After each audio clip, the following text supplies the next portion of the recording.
আমার আমার মেয়ে অনেক অনেক বছর আগে অনেক অসুবিধা ছিল। হ্যাঁ, তা মেডিকেল দেখায় দেখায় মানে পরেশান হয়ে গেছি। তারপরে এই মন্দিরে আসার পরে মাসি ঝাড়ানোর পরে আমার মেয়ে একদম সুস্থ হয়ে গেছে। তারপর দিয়ে আমার এই মন্দিরের উপরে অনেক অনেক অনেক ভক্তি শ্রদ্ধা।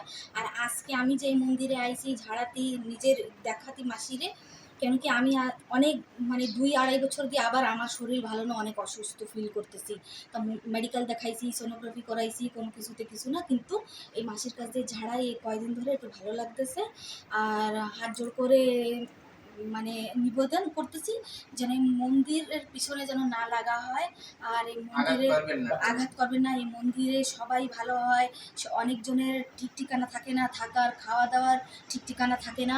এই জায়গায় আইসে বাচ্চা কাচ্চা নিয়ে সবাই আশ্রয় পায়।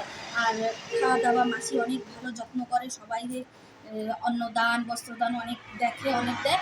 এই মন্দিরের যেন নিবেদন আমাদের ধারে যেন কিছু যেন কোনো সময় যেন না করা হয়। আমরা যেন খুশিতে সবসময় যতদিন থাকি থাকতে পারি।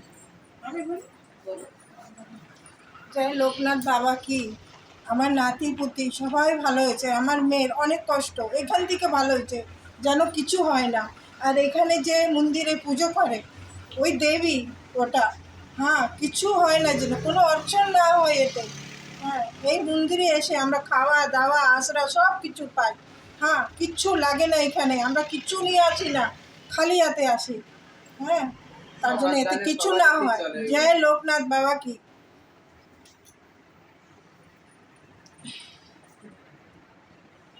আমার একটা অসুবিধা আছে, আমি মেডিকেল দেখাবো, আমার নিজস্ব কেউ নেই।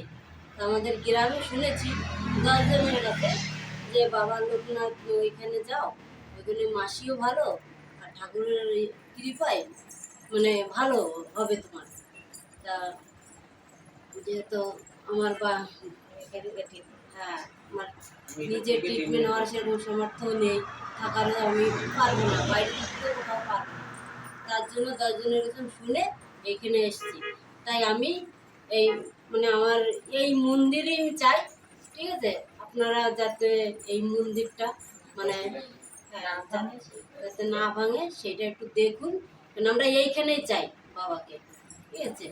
কেন অনেক মানে আমি মানে যেহেতু অনেক অসহায়, তো তা ঠিক আছে।